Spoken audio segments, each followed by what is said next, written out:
काठमांडू के मेयर बलेन शाह, ये नाम आजकल नेपाल की राजनीति में एक पहेली बना हुआ है। उनके जैसे आजाद नेताओं और राष्ट्रीय स्वतंत्र पार्टी के जबरदस्त उभार ने ना देश की पूरी सियासत को हिला के रख दिया है।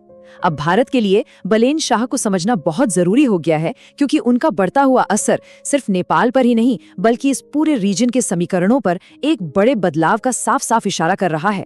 तो चलिए आज इसी पहेली को सुलझाते हैं। देखिए, बलेन शाह का राजनीति में आना नेपाल में एक बहुत बड़ा बदलाव है। एक्सपर्ट्स इसे कह रहे हैं पोस्ट लेगेसी शिफ्ट। अब इसका सीधा सा मतलब ये है कि राजनीति के जो पुराने खिलाड़ी थे, जो दशकों पुरानी पार्टियां थीं और उनसे डील करने के जो पुराने तौर तरीके थे, वो सब अब बेकार हो चुके हैं। नेपाल में अब एक बिल्कुल ही नए दौर का खेल शुरू हो गया है। तो सवाल तो वही है कि आखिर ये बलेन शाह हैं कौन और दुनिया को और खास तौर पर भारत को इन्हें कैसे समझना चाहिए। इस नए नेता के दिमाग को पढ़ने के लिए हमें इंटेलिजेंस एजेंसियों की बनाई उनकी एक साइकोलॉजिकल प्रोफाइल को समझना होगा। इसी से पता चलेगा कि आने वाले वक्त में उनका रवैया और उनके फैसले कैसे होने वाले हैं।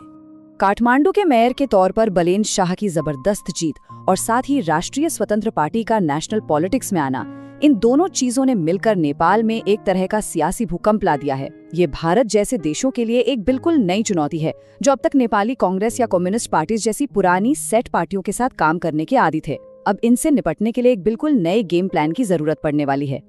जरा फर्क समझिए, एक तरफ हैं वो पुरानी पार्टियां जिनकी एक तय विचारधारा थी, जिनके साथ काम करने के तरीके दशकों से सेट थे, प्रेडिक्टेबल थे, और दूसरी तरफ है राष्ट्रीय स्वतंत्र पार्टी जैसी एक नई ताकत जो 2022 के बाद अचानक और बहुत तेजी से सामने आई हैं।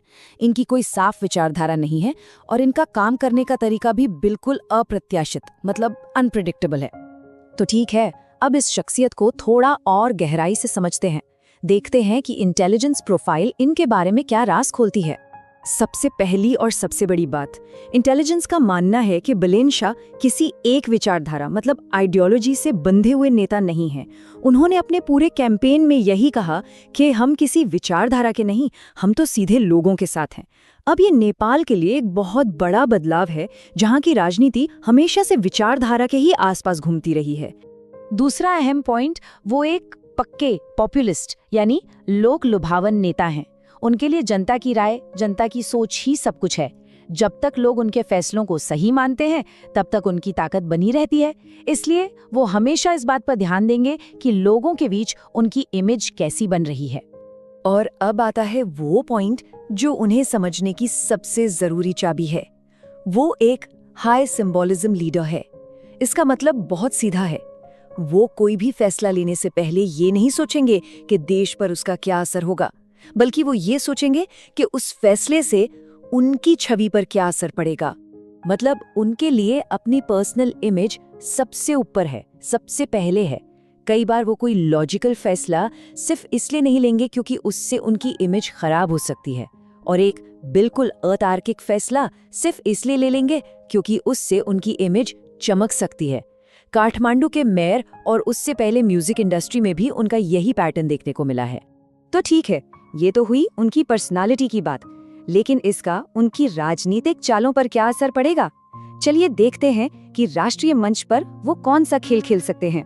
उनकी रणनीति के 3 मुख्य पिलर हो सकते हैं। पहला, अपनी स्वतंत्र और ऑथेंटिक इमेज को हर हाल में बचाए रखना, ये दिखाना कि वो किसी के रिमोट कंट्रोल से नहीं चलते। दूसरा, युवाओं के बीच अपनी पकड़ मजबूत रखना, क्योंकि वही उनका सबसे बड़ा सपोर्ट बेस है। और तीसरा, वो तरीका जो नेपाल की राजनीति में अक्सर आजमाया जाता है, लोगों का सपोर्ट पाने के लिए भारत विरोधी भावनाओं का इस्तेमाल करना। ये समझना बहुत जरूरी है कि नेपाली राजनीति में भारत के खिलाफ कुछ भी बोलना तालियां बटोरने का सबसे आसान और सबसे असरदार तरीका माना जाता है। इसलिए बलेन शाह जैसे नेता के लिए अपनी घरेलू जमीन मजबूत करने के लिए ये एक बहुत स्वाभाविक कदम होगा। और यहीं पर इस पूरे विश्लेषण का सबसे बड़ा ट्विस्ट आता है। बलेन शाह के साथ डील करने का राज उनके शब्दों और उनके कामों के बीच के फर्क को समझने में ही छिपा है। तो यहाँ एक साफ बंटवारा है। सार्वजनिक मंचों पर अपनी इमेज बनाने के लिए वो मजबूत और शायद भारत विरोधी बयान भी देंगे, लेकिन जब असल काम करने की बारी आएगी तो वो इन बयानों को हकीकत में बदलने से बचेंगे। मतलब वो बयान तो देंगे, लेकिन भारत के साथ जो गहरे रिश्ते हैं उन्हें दांव पर नहीं लगाएंगे। अब सवाल ये है कि वो ऐसा क्यों करेंगे? उनके शब्दों और उनके एक्शन में ये फर्क आखिर क्यों होगा? इसकी सिर्फ एक लेकिन बहुत ही मजबूत वजह है। नेपाल की तरक्की की डोर सीधे सीधे भारत से जुड़ी हुई है। ये एक जमीनी हकीकत है जिसे बलिन शाह भी नजरअंदाज नहीं कर सकते। दोनों देशों के बीच रोटी बेटी का रिश्ता, मतलब गहरे सामाजिक रिश्ते हैं। व्यापार और अर्थव्यवस्था एक दूसरे पर बहुत ज्यादा निर्भर हैं। और सबसे बड़ी बात, उन्होंने जनता से जो नौकरियां, शिक्षा और स्वास्थ्य के वादे किए हैं, उन्हें पूरा करने के लिए एक स्थिर और मजबूत पार्टनर की जरूरत है। हिमालय की भौगोलिक बाधा के कारण चीन वो पार्टनर बन ही नहीं सकता। और यहीं से भविष्य में काम करने की जगह मिलती है।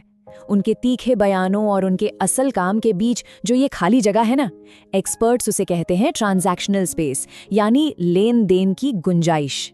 यही वो जगह है जहां असरदार डिप्लोमेसी की जा सकती है। तो इस पूरी प्रोफाइल को समझने के बाद भारत के लिए आगे की राह क्या है? इन रिश्तों का नया समीकरण क्या होना चाहिए? मतलब ये निकलता है कि अब नेपाल के साथ विचारधारा पर आधारित पुरानी नीतियां शायद काम न करें। भविष्य के संबंध बयानों पर नहीं, बल्कि पूरी तरह से लेन देन और प्रोजेक्ट आधारित सहयोग पर टिके हो सकते हैं। यानी जो शोर है उसे नजरअंदाज करो और जो काम है उस पर फोकस करो। ये लेन देन कुछ खास एरिया में हो सकता है, जैसे कि द्विपक्षीय प्रोजेक्ट्स पर काम करना, टूरिज्म को बढ़ावा देना जिससे दोनों को फायदा हो, डिजिटल और फिजिकल दोनों तरह की कनेक्टिविटी को मजबूत करना, और हाइड्रो पावर जैसे बड़े एनर्जी प्रोजेक्ट्स पर मिलकर काम करना। तो इस पूरे विश्लेषण का निचोड़ यही है कि बयान एक चीज है और व्यवहार दूसरी। बलेन शाह जैसे नेता को समझने के लिए उनके शोर से सिग्नल को अलग करना सीखना होगा। उनके शब्दों पर नहीं, बल्कि उनके कामों पर ध्यान देना होगा। तो बड़ा सवाल यही है, क्या भारत बलेन शाह की लोक लुभावन बयानबाजी को उनकी असलियत की राजनीति से अलग करके देख पाएगा? क्या इस नए कूटनीतिक खेल के नियमों को समझकर इस मुश्किल रिश्ते को एक नई दिशा दी जा सकती है? इसका जवाब अब आने वाला वक्त ही देगा।